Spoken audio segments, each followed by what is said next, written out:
సంతోషము, దేవుని యొక్క కటాక్షము, త్రిత్వ దేవుని యొక్క ధ్యానాంతస్తులోనికి వచ్చిన మనకును సదా తండ్రి అనుగ్రహింప చేయును గాక. ఆమేన్. దేవుని యొక్క మహాఘనమైన కృపను బట్టి ఎక్కువ సమయం ఏమీ దొరలు చేయకుండా దేవుని యొక్క మాటలను కొద్ది నిమిషములు ధ్యానము చేసుకున్న తరువాత యథావీక్షగా మనకున్నటువంటి అభిషేక కార్యక్రమాన్ని ప్రభు నామం జరిగించుకుందాం. దేవుని యొక్క వాక్యము ధ్యానం చేసుకుందాము. పరిశుద్ధ గ్రంథముల నుండి నిర్గమకాండ గ్రంథం 40వ అధ్యాయము 12వ వచనం చదువుకుందాము. మరియు నీవు అహరోనును అతని కుమారులను ప్రత్యక్షపు గుడారం యొక్క ద్వారమునద్దకు తోడుకొని వచ్చి వారిని నీళ్లతో స్నానమును చేయించి అహరోను నాకు యాజకుడగునట్లు అతనికి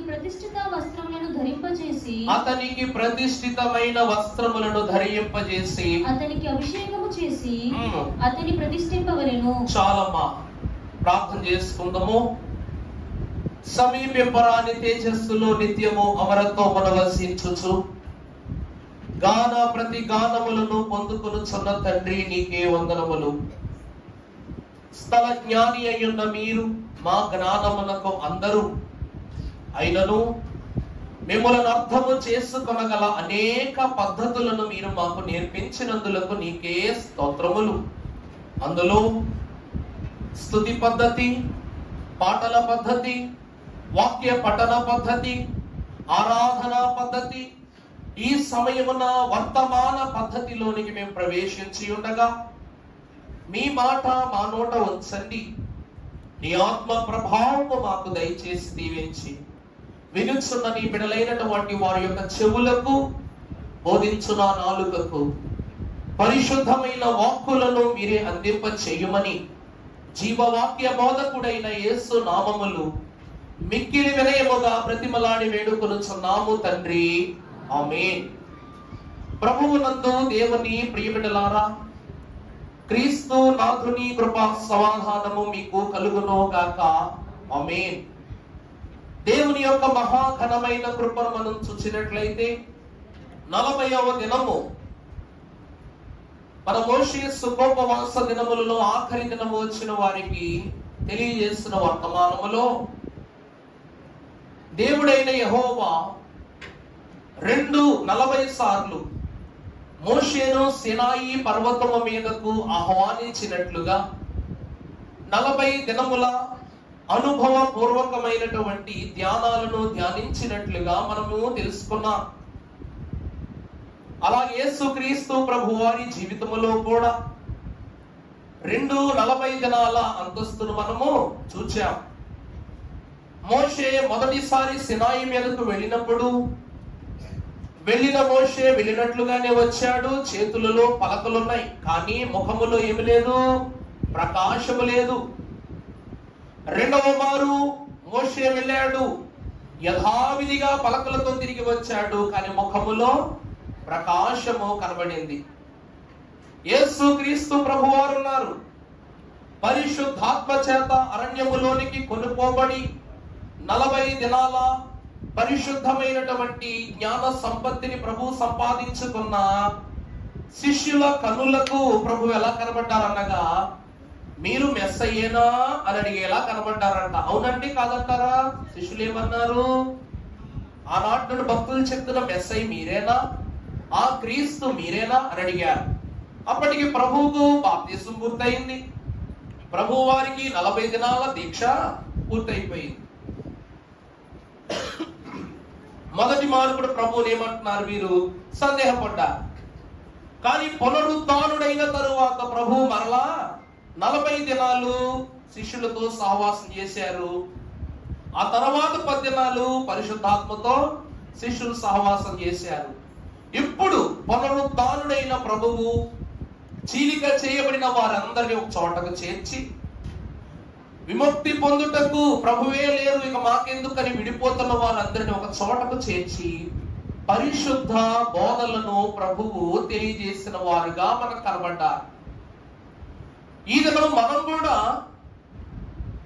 240 దినాలు జరిగించాం. మన సమయము, మన తరుణము దేవుని యొద్దకు రానే వచ్చింది. మరి మనకు ఏం కలగబోతుంది? భక్తుడైన మోషేకు ముఖ ప్రకాశము, యేసు క్రీస్తు ప్రభు వారికి పూర్తి దేహమే మహిమగా వెలిగిపోతుంది. మరి మనకు ఎటువంటి దీవెనలు ప్రభు ఇవ్వాలని ఆశిస్తున్నారు 80 దినాలు మన ప్రభువులో ఉన్నందులకు? ప్రభునందు దేవుని ప్రియబిడ్డలారా, భక్తుడైన మోషే గారు 40 అధ్యాయములో తెలియజేస్తున్న మాటలు, అహరోనును అతని కుమారులను ప్రత్యక్ష గుడారం యొద్దకు వారు తీసుకుని వచ్చి,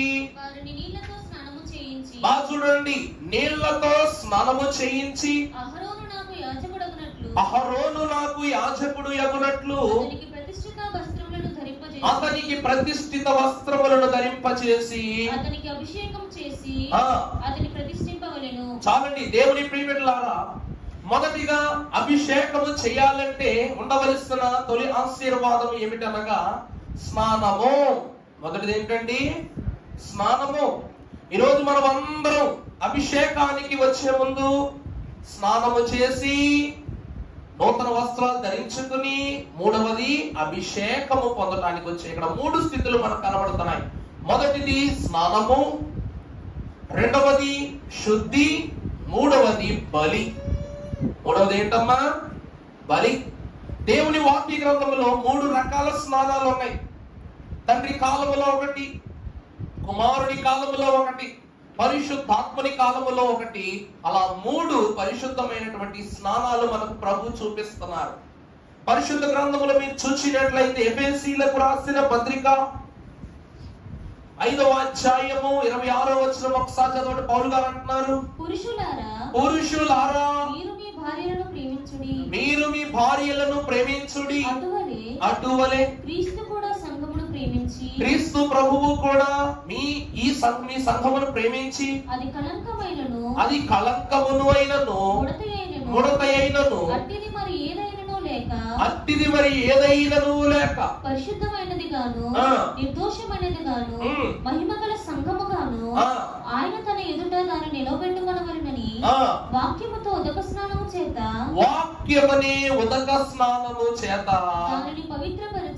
దానిని పవిత్రపరచి పరిశుద్ధపరచుటకై దాని కొరకు తన్ను తాను అప్పగించుకొనెను. దాని నిమిత్తము తన్నును తాను అప్పగించుకొనెను. మొదటి క్రమం ఏదైతే ఉన్నదో పౌలు గారు అంటున్నారు, మనము దేనితో స్నానము చేయాలి అనగా వాక్యమనే ఉదక స్నానం మనం చేసే వారంగా ఉండాలి. దేవుని ప్రియబిడ్డలారా, ఇది పరిశుద్ధాత్మ దేవుని బట్టి దైవజనుడు మహాభక్తులు పౌలు గారు రాయించిన మాట. ఈరోజు యేసు క్రీస్తు ప్రభు వారు సంఘమునకు వాక్యమనే ఉదక స్నానం చేసిన. అందుకే ప్రారంభంలో ప్రకటన గ్రంథంలో ఎఫెసు సంఘము యొక్క చరిత్ర మనం మాట్లాడుకున్నప్పుడు భక్తులైన దేవదేవుడు భక్తులైన పౌలు గారితో ఆది అపోస్తుల నాయకుడైనటువంటి ఏ వాక్యములో 12 మంది శిష్యులు ఉన్నారు ప్రభుకి. నిజం చెప్పాలంటేనండి, ప్రభు వారికి 12 మంది శిష్యులు పిలిస్తే వచ్చిన వాళ్ళు, పిలవకొచ్చిన వాళ్ళు మాట పక్కన పెట్టేద్దాం కానీ ప్రభువుకు మొత్తం 70 మంది శిష్యులు ఉన్నారు. ఎంతమంది అమ్మా? జతలుగా ప్రభువు వీరి స్వార్థ పని నిమిత్తము పంపినట్లుగా మనం వాక్యలో చూస్తాం. కానీ ఆ శిష్యులైన వారు తిరిగి ఎంతమయ్యారు? ఆఖరికి 12 మంది అయిపోయారు. దేవుని ప్రియబిడ్డలారా, వాక్యంలో మీకు మొన్నే పరిచయం చేశా. పేతురు గారు పత్రిక రాశారు, యోహాను గారు పత్రిక రాశారు, ఫిలిప్ గారు పత్రిక, అందరూ పత్రికలు రాసిన వాళ్ళే. కానీ ఎవరు పైన అపోస్తులుడైన పేతురు, అపోస్తులుడైన యోహాను అని వాక్యంలో ఎక్కడైనా కనబడిందా మీకు? పౌలు గురించి రాసిన మాటలో మాత్రమే అపోస్తులుడైన పౌలు గలతీయులకు రాసిన, రోమీలకు రాసిన, కొరింథీయులకు రాసిన పత్రిక పరిశుద్ధాత్మ సొత్తు. పరిశుద్ధాత్మ పౌలు సొత్తు. ఆ పౌలు వాక్యము చేత ఉదక స్నానము చేయించబడ్డాడు కాబట్టి అతడట ఈ పోలికను అతను వ్యవహరిస్తూ ఉన్నాడు. గతంలో మీకు కథ చెప్పా. ఆఖరి గోత్రము వాడు, బెన్యామీను గోత్రము వాడైనటువంటి మహాభక్తుడైన పౌలు ఈ మహా ఘనతను బట్టి ఇశ్రాయేలులకు తొలి రాజు అయినటువంటి సౌలు, అలాగే అపోస్తలుడైన పౌలు, వీళ్ళిద్దరూ ఏ గోత్రం? బెన్యామీను గోత్రము వారే. ఆ సౌలు ఏం చేశాడంట? సమూయేలు మహాభక్తుని యొక్క విధానాలను, విధులను పక్కన పెట్టి, దేవుని ఆజ్ఞలను పక్కన పెట్టి, కర్ణ పిశాచి యొక్క సహాయము ద్వారా సమూయేలు ఆత్మను రప్పించి పరిష్కారం చేసుకుందాం అనుకున్నప్పుడు అతనికి కలిగినటువంటి శోధన ఏమిటి అయ్యా అంటే, దేవుని నిరాకరించిన నీకు దేవుని యొద్ద నుండి వచ్చువన్నీ నిరాకరించబడ్డవని సమూయేలు చెప్పి వెళ్ళిపోయాడు. అలాగున మొదటి ఇశ్రాయేలునకు రాజైన సౌలు బెన్యామీను గోత్రములో పుట్టి కూడా భ్రష్టుడైపోయాడు. అలాగునే క్రొత్త నిబంధన కాలములో అదే బెన్యామీను గోత్రములో పుట్టినటువంటి మహాభక్తుడైనటువంటి పౌలు, ప్రారంభములో అతను కూడా సౌలే. ఈ సౌలంట వేదాంత విద్యా పండితుడు. ఈ విద్యా పాండిత్యమును అతడు నేర్చుకుని, ఇంకా ఈ లోకములో నేను చదవవలసింది, అమితంగా తెలుసుకోవలసింది ఏమైనా ఉందేమోనని యెరూషలేము పట్టణానికి వచ్చాడు. ఆ పట్టణంలోనికి వచ్చినప్పుడు అక్కడ ఏం జరుగుతుంది అంటే, ధర్మశాస్త్రము యొక్క విద్యాభ్యాసము జరుగుతున్నప్పుడు అతడు తన గురువు యొద్దకు, ఒక గురువును ఏర్పరచుకుని ఆయన యొద్దకు వెళ్ళి ధర్మశాస్త్రం అంతా నేర్చుకున్నాడట.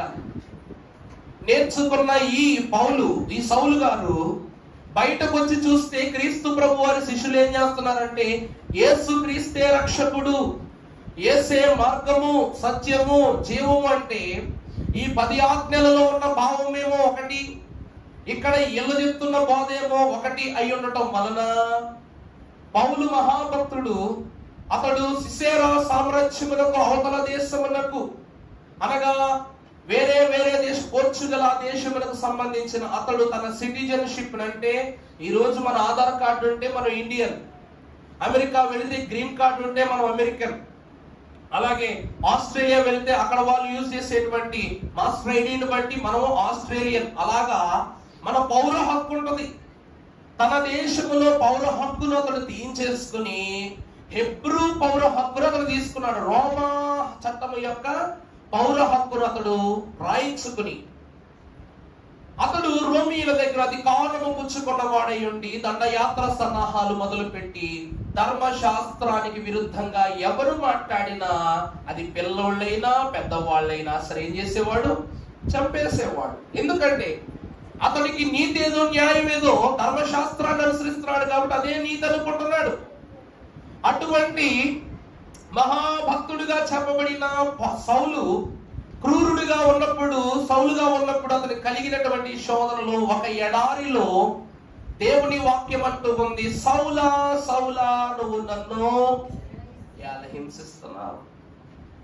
ధర్మశాస్త్రమును రాసిన దేవుడే, ధర్మశాస్త్రమును బోధించమని చెప్పిన దేవుడే, ఈ ధర్మశాస్త్రము ప్రకారము సౌలు నడుస్తూ ఉన్నప్పుడు దేవుడే స్వయముగా భక్తుడైన యోహాను గారు రాసిన మాట, ఆ వాక్యమే శరీరధారి అయి దేవుని యొక్క తేజస్సట సౌలునకు కనబడగానే అతనికి 2 కన్నులు ఏమైపోయినాయి? చీకటైపోయినాయి.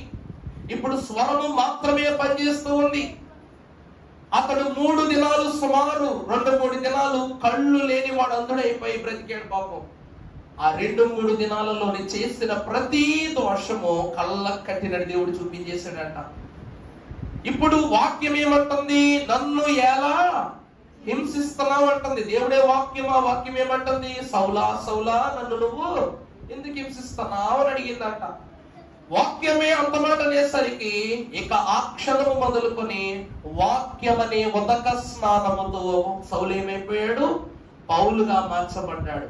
పరిశుద్ధాత్మ పాఠం మాట, నా మాట కాదు కదమ్మా. ధర్మశాస్త్రమును బట్టి తండ్రైన దేవునికి విధేయుడైన సౌలు వాక్యమైన క్రీస్తు అనే ఉదక స్నానమును బట్టి యేసు క్రీస్తు, చదువుతున్న మాట ఎఫెసీ పత్రికలో 5:26, క్రీస్తు కూడా సంఘమును ప్రేమించి, అటువలే క్రీస్తు ప్రభువు కూడా సంఘమును ప్రేమించి, అది కలంకమును అయినను ముడత అయినను అట్టిది మరి ఏదైనను అట్టిది మరి ఏది అయినను లేక పరిశుద్ధమైనది గాను నిర్దోషమైనది గాను మహిమగల సంఘముగాను ఆయన తన ఎదుట దాన్ని నిలవబెట్టుకొనవలెనని. అది తన ప్రభువట. మనం ఏ పరిస్థితిలో ఉన్నా సరే మనల్ని ఏం చేస్తున్నారు?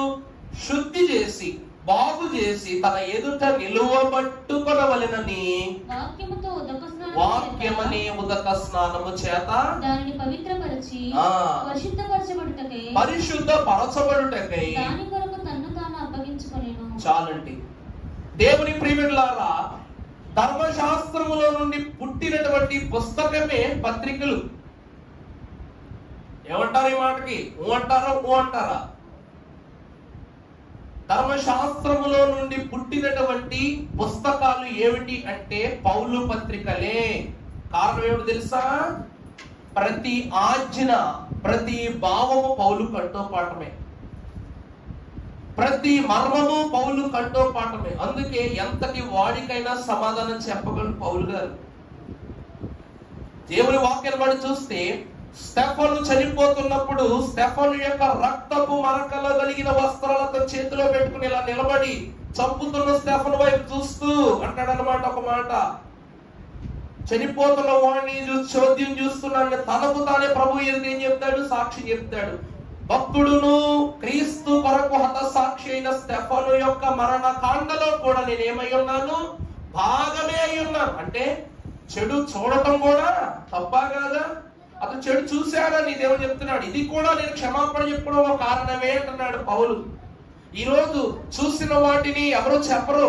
నేను చూశాను, పలు తప్పు చూశానని చెప్పరు. చేసిన వాటిని బట్టే చెప్తారు. కానీ పౌలట సర్వ సృష్టిని వీక్షించుచున్న దేవుని యొక్క కన్ను. మనం మీకు చెప్పాను కదా దీపస్తంభం గురించి.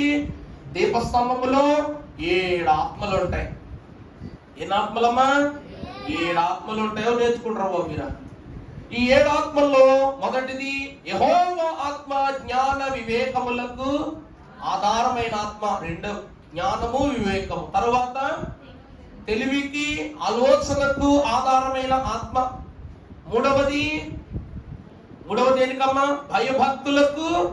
అలాగని 7వ చూస్తే చదువుతున్నమాట బలమునకు, బలము భయభక్తులకు ఆధారమై ఉన్న ఆత్మ. ఈ 7 అంతస్తులు మనలో ఉంటే దీపస్తంభములో ఉన్న 7 ఆత్మలు మన మీదకి వస్తాయి. మరి 7 ఆత్మలకు 7 కన్నులు ఉన్నాయంట. ఎన్ని కన్నులు ఉన్నాయమ్మా? దేవుడు సింహాసనం ఇక్కడ ఉందనుకోండి, దీపస్తంభము దేవుని ఎదురుగా ఉంటది. ఈ దీపస్తంభములో ఉన్న 7 ఆత్మలకు 7 కన్నులు ఉంటాయి. ఈ 7 కన్నులు అంట ప్రభు సింహాసనం ఎదురుగా ఉండి 7 లోకాలను చూస్తాయట. మనకి ఎన్ని లోకాలు ఉన్నాయి వాక్యంలో?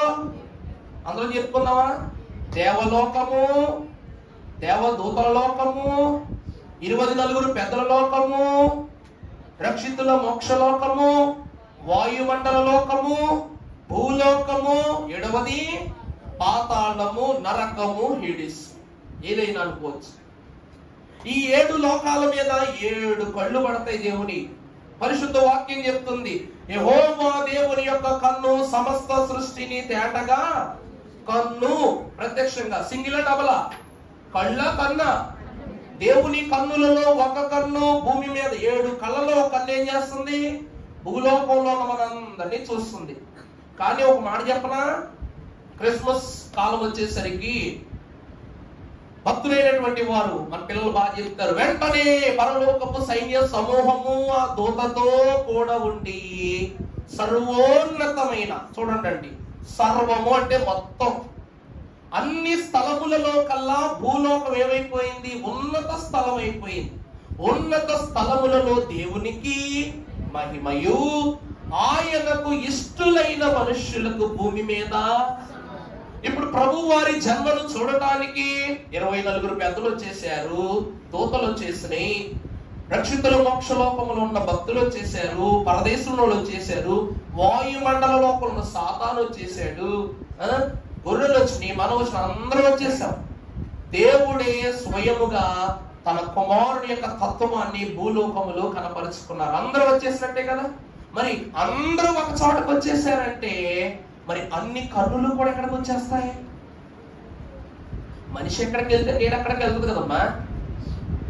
అలా మనం ఎక్కడికి వెళ్తాము, దేవుని యొక్క దృష్టి కూడా మనకు వచ్చేస్తుంది. ప్రభువును చూడటానికి ఆ 7 కన్నులు ఎక్కడికి వచ్చినాయట? బెత్లెహేము పురములోనికి వచ్చేసాయట.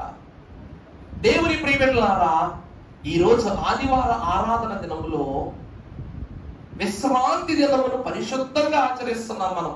అవునంటారా కాదంటారు? ఆమేన్ అనేవారు చెప్పండి, అవుననేవారు ఆమేన్ చెప్పండి. విశ్రాంతి దినమును ఆచరిస్తున్నప్పుడు మన ప్రభువు పరలోకమును విడిచిపెట్టి భూమి మీదకి వచ్చేసారు కదా. ప్రభు వచ్చారంటే 24 పెద్దలు మాత్రం పరలోకంలో ఏం చేస్తారు? ఏమండి, వారు కూడా వచ్చేస్తారు. దూతలు ఏం చేస్తారు? వారు కూడా వచ్చేస్తారు. వృద్ధులైన భక్తులు ఏం చేస్తారు? వారు కూడా వచ్చేస్తారు. మన అయ్యగారు ఎప్పుడో చెప్పారుగా, మనం ఎంత సన్నిధి చేసుకుంటుంటే ఎక్కడో పక్కన ఉంటుంటాడు. ఇందాక నేను అలా వాష్రూమ్కి వెళ్ళే కదా, నాకు ఎక్కడో కాలికి తగిలే ఉంటాడులే సాధారణగాడు. మీరు ఎంత పెద్ద గుడారం వేసుకుంటే పక్కన చిన్న గుడిసైనా వేసుకున్నాడు ఉంటాడంట సాతాను, ఆడు కూడా వచ్చేస్తాడు. నీకు ఆఖరిగా మీరు చూసినట్లయితే నరకములో ఎవరైతే శోధకులుగాను వాళ్ళు ఎవరైతే ఉంటారో ఇస్కరియోతు యోధా యొక్క దృష్టి కూడా ఎక్కడ వచ్చి పడిపోద్ది? సన్నిధిలో. అంటే దేవుడు నివాసము చేయు స్థలము సన్నిధి. ఈ సన్నిధి అనేటువంటి స్థలములోనికి దేవుని యొక్క ఆశీర్వాదం అంతా దిగి వచ్చేస్తుందట. ఇలాగున వచ్చినటువంటి అంతస్తులోనికి దేవుని వాక్యం సెలవిస్తూ ఉంది. ఇప్పుడు 7 కన్నులు ఎక్కడున్నట్టు? ఎక్కడున్నట్టు? భూమి మీదే. ఎక్కడ ఉంటామా? భూమి మీదే. ఈ రోజు నీ అభిషేకాన్ని మీ తల్లిదండ్రుల్లో, మీ పిల్లలో, లేక వాళ్ళలో ఇళ్ళలో చూడటం కాదు, సర్వలోకము వీక్షిస్తూ ఉంది. వాక్యం అనే ఉదక స్నానము చేయబడుతున్న మనులను ఎవరు చూస్తున్నారు? సర్వలోకము వీక్షిస్తూ ఉంది. అలాగే చూసినట్లే యోహాను సువార్త 3వ అధ్యాయము 5వ వచనం మనం ఒకసారి చదువుకున్నట్లయితే భక్తులు అంటున్నారు, అమ్మా చదువమ్మా. యేసు ఇట్లా నేను ఒకరు నీటి మూలముగా ఆత్మ మూలముగా జన్మించితేనే కాని దేవుని రాజ్యములో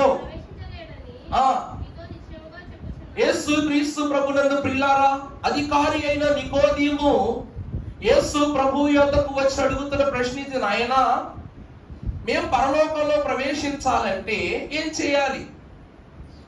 దానికి గల పరిష్కారం ఏంటి? దానికి కలిగినటువంటి మార్గం ఏంటని అడిగితే ప్రభు అంటున్నారు, ఒకరు నీటి మూలముగా జన్మిస్తేనే గాని నా తండ్రి పరలోక రాజ్యములో ప్రవేశించుటకు సాధ్యపడదని ప్రభు చెప్తున్నారు. ఈ రోజు నాకు బాప్తిస్మలైన వాళ్ళందరూ చేతులెత్తండి.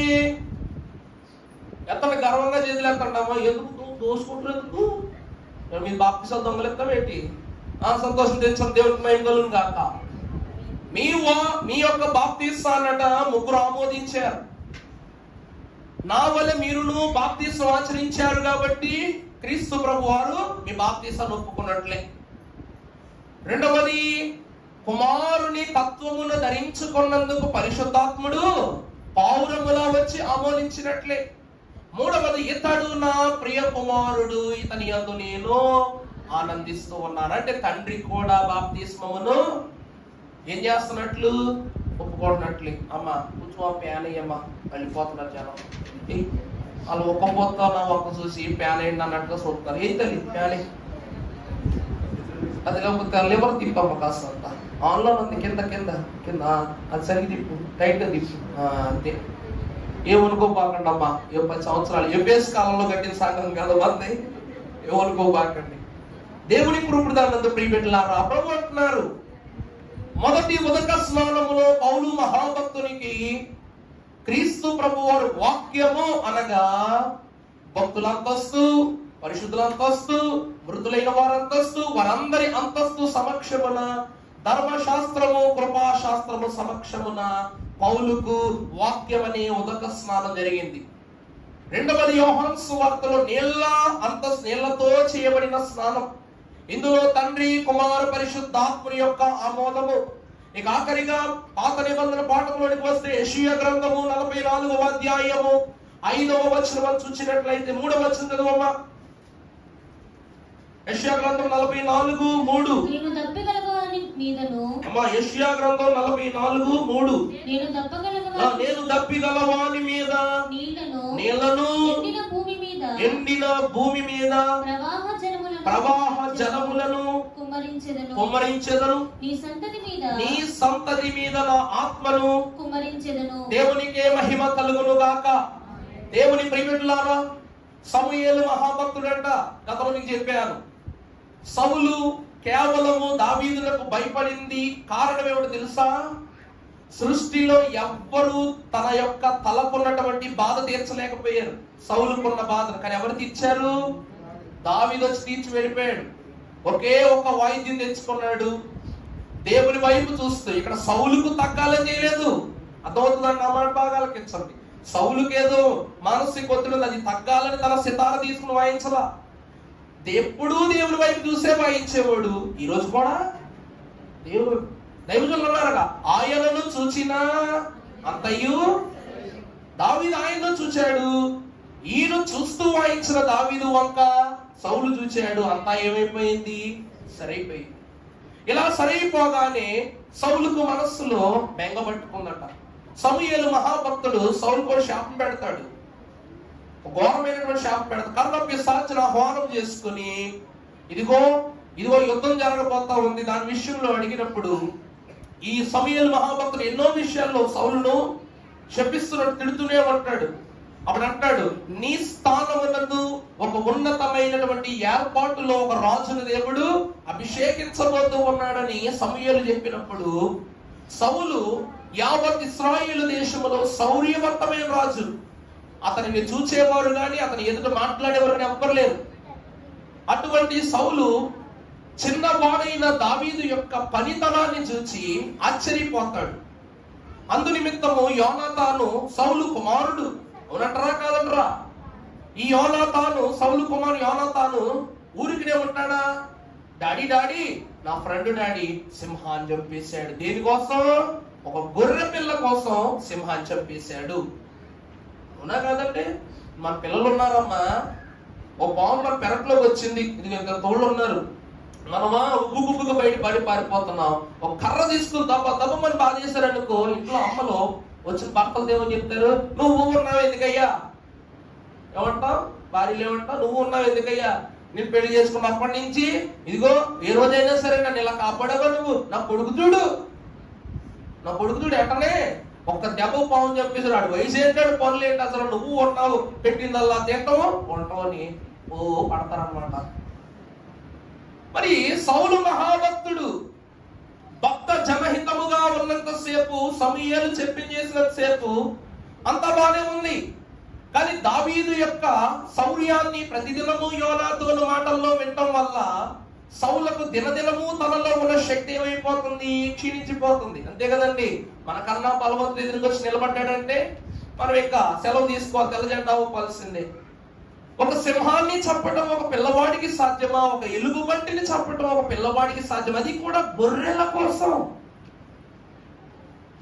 అంటే గొర్రెల కోసమే సింహము మీద తన యొక్క ధ్వజమెత్తిన దావీదు దేవుడు అభిషేకించిన తన ప్రజల కోసం ఏదైనా చేస్తాడని భయం పట్టుకుంది. అందుకే అప్పటి నుండి ఏ క్షణమునందైతే సౌలు ప్రవర్తన యోనాతానుకు నచ్చలేదు, అప్పుడు రాజ వస్త్రమును పట్టుకుని వెళ్ళి దావీదుకి ఇచ్చాడు. ఒక అంబునిచ్చాడు, బాణాలు వేసేటువంటి బిల్లును పట్టుకెళ్ళి ఇచ్చాడు. ఒక ఖడ్గాన్ని ఇచ్చాడు. ఒక నడుమునకు కావలసిన దట్టిని పట్టుకెళ్ళి 4 ఉపయోగకరమైనటువంటి ఆశీర్వాద అంతస్తులు సౌలు దావీదు యొక్క జీవితాన్ని బట్టి అతను ఇస్తాడు. దేవుని ప్రియమిత్రులారా, మనం చూసినట్లయితే భక్తుని ఒక వాక్యం అంటూ ఉంది.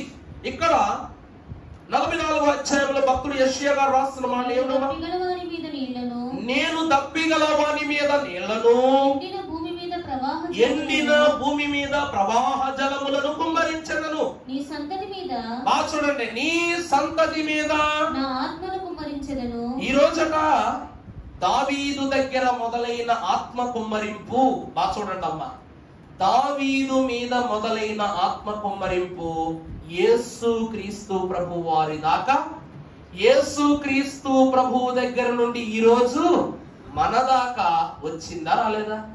నీ సంతతి వారి మీద నా ఆత్మను, నాట నుండి యెహోవా ఆత్మ దావీదు మీదకు బలముగా వచ్చిన. ఎంత బలముగా వచ్చిందంటే యేసు క్రీస్తు ప్రభు వారిని ఇతడే నా ప్రియ కుమారుడు అనంత బలమైన బంధం ఏర్పడి ఎంత బలంగా వచ్చిందట.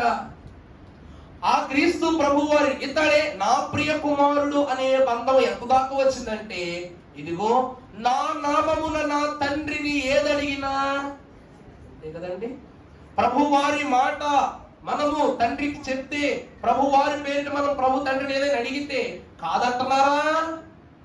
అంటే బలమైన ఆత్మ ప్రియమైన కుమారునిచ్చింది. ప్రియమైన కుమారుని మాట ఈరోజు పరిశుద్ధమైన అంతస్తునిస్తూ ఉంది. అర్థమవుతుందండి? కాయని బట్టే మొక్కను బట్టే కాయ, కాయని బట్టే పండు, పండును బట్టే రుచి. అవునా కదా? మంచి చెట్టు అయితే పిందైనా సరే పోగొట్టుకుంటావా? పోగొట్టుకో. ఆ రుచిని బట్టి పక్క వాళ్ళకు కూడా మనము ఒక కాయ ఇవ్వడానికి ఇష్టపడ్డ కారణం ఏమిటంటే ఆ రుచి నిన్ను సూచిస్తూ ఉంది. కాబట్టి దావీదు యొక్క తత్వమే క్రీస్తుకు, క్రీస్తు తత్వమే సంఘములకు, ఈ తత్వమే పరలోకపు రాజ్యములో పెండ్లి కుమార్తె అంతస్తుకు మనలను తీసుకుని వెళ్ళడానికి ఏం కావాలంటే తైలం కావాలి. నా పేరు పోయబడిన వాక్యలో చూస్తే కీర్తన గ్రంథం 46వ అధ్యాయము 7వ వచనము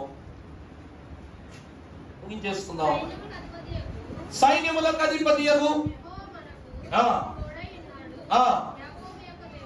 యాకోబు దేవుడు మనకు ఆశ్రయమై ఉన్నారు. వచ్చి చూడుడి, ఆయనే భూమి మీద మనం చదువుతుంది 66 చాలా. దేవుని ప్రియమిత్రులారా, ఈ వాక్యం మనం చూస్తే మన ప్రభు మనకు విపరీతమైనటువంటి దీవెన స్వాస్యాన్ని ఇస్తున్నారు. యాకోబు సంతతికి ఇచ్చే ధన్యత మనకు అక్కడ కనబడుతుంది. ఈ రోజు అంట మనం 3 సన్నిధులు దాటి చేస్తున్నాం అంటే మన 4వ సన్నిధి అంటాడు. మన ఎన్నో సన్నిధి? దేవుని వాక్యంలో మన దైవజనులు చెప్పారు 4 సన్నిధులు ఉన్నాయంట. మనకి ఎన్ని సన్నిధులు? మన కిరణ్ బాబయ్య గారు పెట్టిన దాంట్లో 4 అయినప్పటికీ బైబిల్ మిషన్ వారు పెట్టింది. ఎందుకంటే మోషే సన్నిధులు ఎవరు చేయరు, బైబిల్ మిషన్ వారు తప్ప. మొదటి సన్నిధి దేవదూతల సన్నిధి. మొదటి సన్నిధి ఎవరిదండి? వచనం చూసుకోండి. యెషయా గ్రంథం 6వ అధ్యాయము 2వ వచనం చదవండి.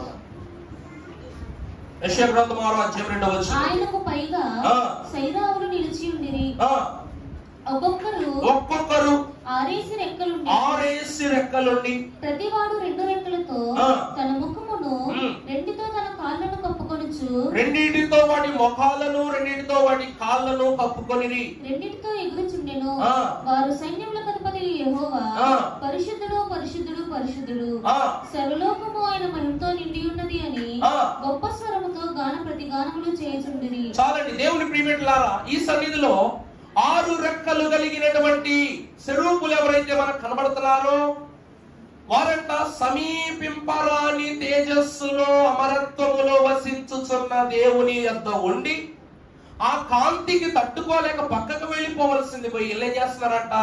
ఇవ్వబడిన 6 రెక్కలలో రెండిటితో ముఖమును, రెండిటితో పాదములను, రెండిటితో ఆ స్థలమునందే ఎగిరి ఆడుతూ వాళ్ళు ఏం చేస్తున్నారు? సైన్యములకు అధిపతియగు యెహోవా పరిశుద్ధుడు పరిశుద్ధుడు పరిశుద్ధుడు, సర్వలోకము ఆయన మహిమతో నిండి ఉన్నదని నిత్యము మానక. నిత్యము మానకంటే ఏంటి? ఇంకా పనేమి లేదు. కలకి ఉన్న పనుల్లో ఒకటే స్తుతి చేయటమే. దీనినే నిత్య జీవ సన్నిధి అన్నారు. అది కష్టమైనను, శ్రమైనను, శోధనైనను, బాధైనను, భారమైనను సరే దేవుని సన్నిధిని విడిచి వెళ్ళుటకు ఇష్టపడక చేసే సన్నిధిని నిత్య జీవ సన్నిధి అంటారు. ఆ సన్నిధి స్వాస్థ్యముల నుండి తప్పిపోయినోడే లూసిఫరు. అర్థమైందండి? సాతానుడు ప్రధాన దూత ఆ స్థానం నుండి తొలగిపోయాడు కాబట్టి అతనికి నిత్య జీవము లేకుండా పోయింది. ఇది దేవదూతలైన వారు ప్రాముఖ్యముగా సింహాసనాసీనుడైన ప్రభు ఎదురు చేసే సన్నిధి. ఇక 2వ సన్నిధి నిర్గమకాండము 33వ అధ్యాయము 11వ వచనంలో చూస్తే ముఖాముఖి సన్నిధి. మనుష్యుడు మనుష్యుడు తన స్నేహితునితో మాట్లాడినట్లు యెహోవా మోషేతో. దేవుని ప్రియమిట్లారా, ఇదే సన్నిధి అంటే ముఖాముఖి సన్నిధి. ఇక్కడంట మోషే రావటము, దేవుడు పిలవటము, ఇదొక స్నేహబంధం అయిపోయింది. ఈ ముఖాముఖి సన్నిధిలో మోషే ఏది అడిగినా ప్రభు చెప్తారు. మోషేకు ఏ ఇబ్బంది ఉన్నా ప్రభు తీరుస్తారు. ప్రభు ఏం చెప్తాడు మోషే చేస్తాడు. ఇక్కడ ఈ సన్నిధి విషయం మనం వచ్చేసరికి ఈ రోజు మనం చేసే సన్నిధి ముఖాముఖి సన్నిధే.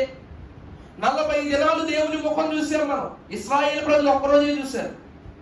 ఇశ్రాయేలు ప్రజలు దేవుని యొక్క మోషే యొక్క ముఖాన్ని ఒకసారి చూశారు, కప్పేసుకోమన్నారు. మనము 40 దినాలు మోషేలా దేవుని ముఖం చూసాం. మన సన్నిధి ఏ సన్నిధి? ముఖాముఖి సన్నిధి. ఇదే మోషే సన్నిధి అన్నారు. ఇక మూడవది శిష్యుల సన్నిధి.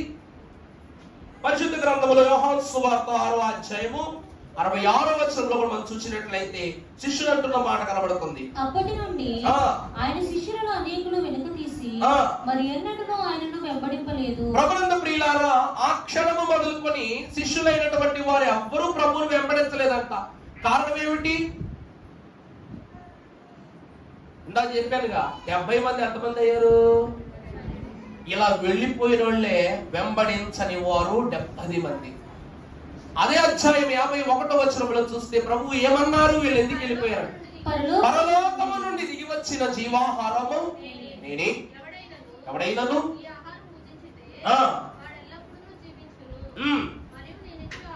నేనిచ్చే ఆహారము పరలోకపు జీవము కొరకైన నా శరీరమే. చాలండి, ఇప్పుడు నేనే నిలబడ్డాను. ప్రభు అంటున్నమాట.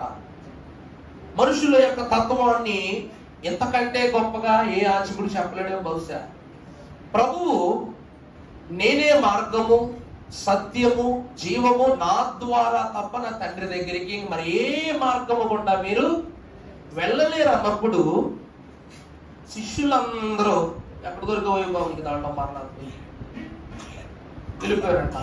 దేవుడి ప్రియమిట్లారా, అర్థం కాక ఈ విషయాలను అడుగుతున్నాం. మేము కష్టపడక అమ్మాయిలు వచ్చి మొదలు కూర్చుంటున్నాం, కొంచెం ప్లేస్ ఇవ్వండి, మొదలు కూర్చుంటాం. పాపం దేవుడి వాక్యాన్ని బట్టి మనం చూసినట్లయితే మాట్లాడేవాడు ఎవరు? మనిషి పరిశుద్ధాత్ముడా? ఏ రోజే నువ్వు విన్నావు పరిశుద్ధాత్మ మాట్లాడితే? మనలోనేమో మన శరీరమే తట్టుకోలేదండి, బోల్డ్ రోగాలు ఉన్నాయి, వాటికే ప్లేస్ లేదు మన ఒంట్లో. మన ప్రత్యేకంగా పరిశుద్ధాత్మ ఎక్కడ తెచ్చిపెట్టుకో. దావీదు మహాభక్తుడంట, యెహోవా ఆత్మ నాట నుండి యెహోవా ఆత్మ బలముగా దావి మీదకి వచ్చిన అన్నలు ఎదురుగా పిచ్చోళ్ళ గొంతులేదు. వేసాడా దావీదు? గొంతులేసాడా?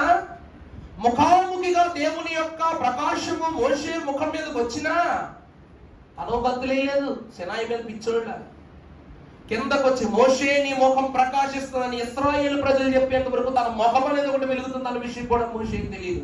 కారణం ఏమిటమ్మా? కారణం ఏమిటి?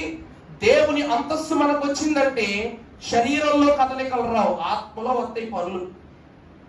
శరీరంతో నాలో పని చేస్తుంది పరిశుద్ధాత్మ అంటారు. ఏం మాటలు? మీరు తైలాభిషేకం చేసుకుంటే ఎవరైనా అవుద్దే కొట్టేస్తా చెప్తున్నా. ఓ బెత్త రెడీ చేసి పెట్టండి అయ్యా బయట సంఘ పెద్దలు. 60 దయచేసి. మానవుని యొక్క కళ్ళు చదునుగాను, దృష్టి పదునుగాను, తలాంతులు దేవుని యందు స్థిరముగాను ఉంటేనే అద్భుతాలు చూస్తాం. యేసుక్రీస్తు ప్రభువు ఇతనే నా ప్రియ కుమారుడు అనే మాట తండ్రి నోటి నుండి వచ్చింది, కానీ అభిషేకము జరిగిన తరువాత ప్రభువు యొద్ద నుండి రాలేదు, చేసిన యోహాను యొద్ద నుండి రాలా. యోహాను అంటాడు, చెప్పులు మోయడానికి కూడా నేనేం కాను, అర్హుణ్ణి కాను. అలా అర్హత లేనివాడు అతను తన సాక్షాత్తని చెప్పాడు. ఇతడే నా ప్రియకుమారుడు తండ్రి చెప్పాడు. పరిశుద్ధాత్ముడు పావురము రూపంలో చెప్పాడు. ఇక్కడ సాక్ష్యాలు నీ ప్రక్క నుండి పుట్టాలి తప్ప నీలో నుండి పుట్టకూడదు. అర్థమైందా అండి? సాక్ష్యం అనేటువంటిది నీ పరివారముల నుండి పుట్టాలి అంతే తప్ప నీలో నుండి నువ్వే సాక్ష్యం చెప్పేసుకుంటే నాకు ఎలాగా, నాకు అలాగా, నాకు ఏదోలాగా అంటే కుదురుద్ది. బిడ్డలారా, ఒక్క నిజమైన మాట చెప్తున్నా వినండి. సౌలుకు కూడా దేవుడు సమూయేలు ద్వారా అభిషేకం చేయించాడు. సౌలు గంతులీలా కానీ ఎప్పుడు గంతులేశాడు తెలుసా? అమ్మో నేను పాపములో పడిపోయాను, నేను నరకంలో పడిపోతాను అని దేవుని ఎదుట సమూయేలు వస్త్రము చిరిగేదాకా కాళ్ళు పట్టుకుని పట్టుకుని పట్టుకుని ఏడ్చాడు. అది ఏడుపంటే, అది అరుపంటే. నేను నశించిపోతున్నాను అని ఏడుస్తాం, ఆత్మ ఎదుట అంగలారుస్తూ ఏడుస్తాం. ఏడుపు ఆత్మ వస్తే ఏడుపు నవ్వు ఇవి రావు. మా పిచ్చితనం. మన ఊర్లో ఎర్రగడ్డ కట్టించాలి. అప్పుడు ఎర్రగడ్డ కట్టించాలా? మన ఊర్లో గవర్నమెంట్ ఆసుపత్రి పక్కన గదోటి మాట్లాడుకుని ఎర్రగడ్డ కట్టించాలా? పిచ్చి పనులు, పిచ్చి ప్రమేయంతో కూడుకున్న పనులు, ఎంత ఘోరమైన పనులు.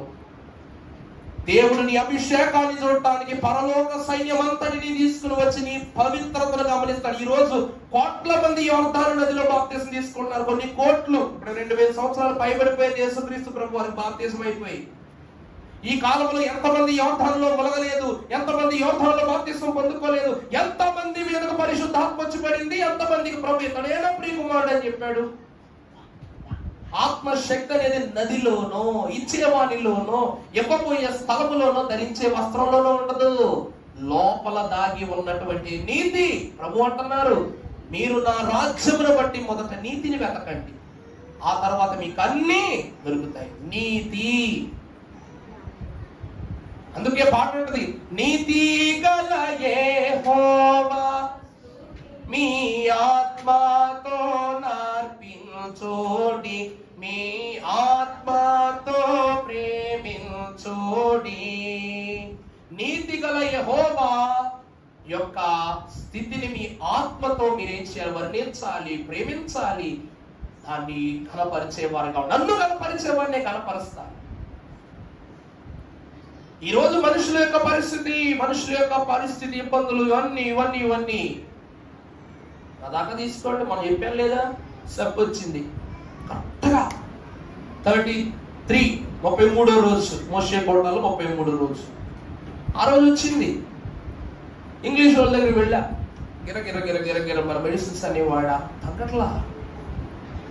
సబ్బి అనగానే గుడిలో రాయబడిపోయింది. అమ్మో బాబు అయిపోయాను ఇంకా అని వినడమే కానీ ఎవరికి గౌరవం అనిపించింది లేదని గుండెల్లో రాయబడిపోయింది. అంటే స్కిన్ డిసీజ్లో దూరంగా ఉండాలా? ఈ డిసీజ్ వచ్చిందంటే నా సంఘాలు దూరంగా ఉంటానేమో, వాళ్ళని దూరం పెడతారేమో, ఎక్కడికైనా వెళ్ళిపోదామో అంటే ధ్యానాల్లో ఉన్నాం. పోనీ ఎవరికైనా అప్పగిద్దామో అంటే ఇప్పుడు పరిస్థితులు బట్టి సంఘ పెద్ద గారికి ఆపరేషన్ అయింది. ఇజ్రాయేల్ గారేమో ఆయన వాక్యం చెప్తారు, ఇజ్రాయేల్ గారు క్రమం నడిపించారు, ఆయన వాక్యం చెప్పే పరిస్థితిలో లేరు. స్త్రీలకు అప్పు చెప్తామంటే పోనీ మధ్యలో ఏమైనా గాడి తప్పుద్దేమో. అయ్యగారు 33 రోజులు చెప్పారు, మిగిలిన మాకు అప్పు చెప్తే మరలా క్రమం తప్పొద్దు అంటారేమో. ఈ మాటలన్నీ ఈ తైలాభిషేక పండుగ రోజు వినాల్సి వస్తుందని అన్ని నోట్లో కుక్కేసుకుని ఏం చేశా? ప్రసంగానికి నిలబడ్డప్పుడు ఇలా ఎట్ట సరి చేసుకుని, ఎవరు కనబడకుండా సరి చేసుకొని నిలబడి మాట్లాడి వాక్యం చెప్పా. 4 రోజులకు కానీ ఎవరో తెలియదు, తెలుసమ్మా? 4 రోజులకు కానీ ఈ ఇబ్బంది నాకు వచ్చింది తెలియదు. అప్పుడు పరిస్థితులు బట్టి సడన్ గా చూసి బాబాయ్ గారు పదండి డాక్టర్ గారు తీసుకెళ్ళి మాట్లాడి తీసుకొచ్చారు. నా జీవితం ఎలా అయిపోయింది తెలుసా? బూడిదలో కూర్చున్న యోగులాగా అయిపోయింది. ఇదేమో ఇది ఎక్కడ దౌర్భాగ్యం రా దేవుడా, ఇదెక్కడ కష్టం రా దేవుడా అన్నట్లుగా అయిపోయింది. కానీ ఈ రోజు దేవుడు మోషే కోటాలు పూర్తవ్వక ముందే నన్ను ఏం చేశారు? స్వస్థపరిచారు, నిలబెట్టారు, వాడుకుంటున్నారు. దేవుని ప్రియబిడ్డలారా, యోబుకు 40 రోజులు పట్టింది తగ్గడానికి, నాకు 4 రోజులే పట్టింది. ఆయనకు విశ్వాసం గొప్పదా, నా విశ్వాసం గొప్పదా? నేను చెప్పుకుంటాను నా విశ్వాసమే గొప్పది. ఎందుకంటే నా దేవుడు నా విశ్వాసం పరీక్షించగా అతి తక్కువ సమయంలో నన్ను నా మొరను ఆలకించాడు, నన్ను స్వస్థపరిచాడు. అందులో ఇంకా విచిత్రం తెలుసా? అక్కడ భార్య, బిడ్డలు, స్నేహితులు, బంధువులు వచ్చి నువ్వు దేవుని దూషించంటే నా బిడ్డలు ఏమన్నారు తెలుసా? అయ్యగారు దేవుడు చూసుకుంటాడండి, దేవుడు తగ్గించేస్తాడండి, దేవుడు స్వస్థపరిచేస్తాడన్నారు. ఇప్పుడు బలం నాకు అధికమైందా తగ్గిందా?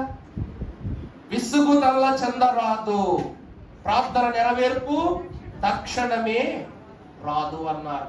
కానీ విసుగుదల చెందే పరిస్థితిని దేవుడు నాకు ఇవ్వలేదు.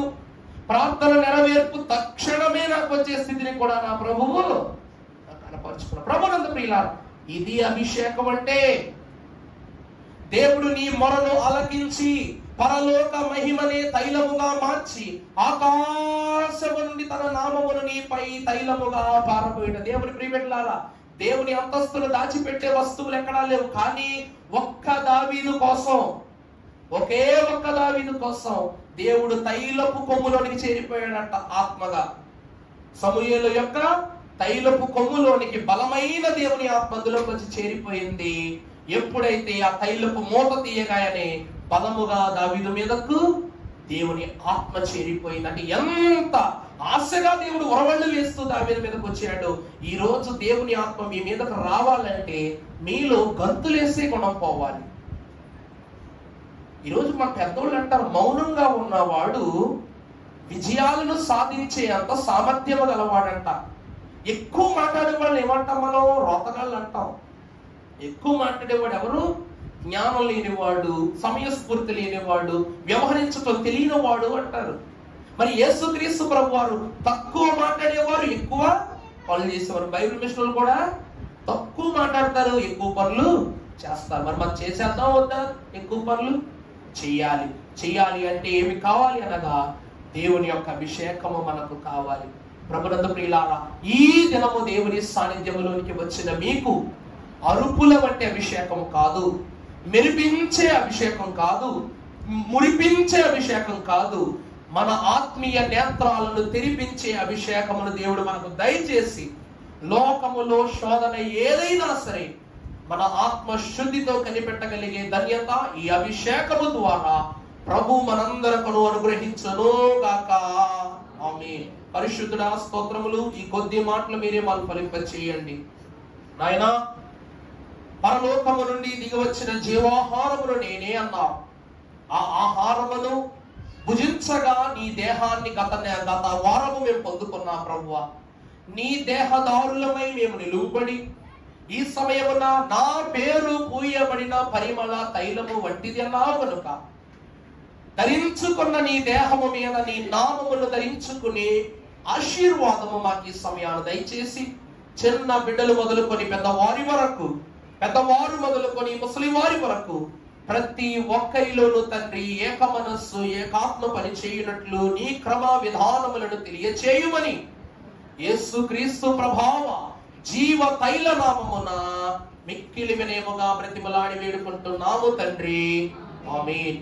పరిశుద్ధులకు దేవదేవుని కృప పరలోక గవిని దాటుకుని పరిశుద్ధ ప్రశస్తమైనటువంటి మన శిరస్రాణము మీదకు అంగీల అంచు వరకు దేవదేవుడు తన తైలపు శుద్ధిని మనకు అనుగ్రహింపజేసి దీవించును గాక. ఆమేన్. సంతోషము.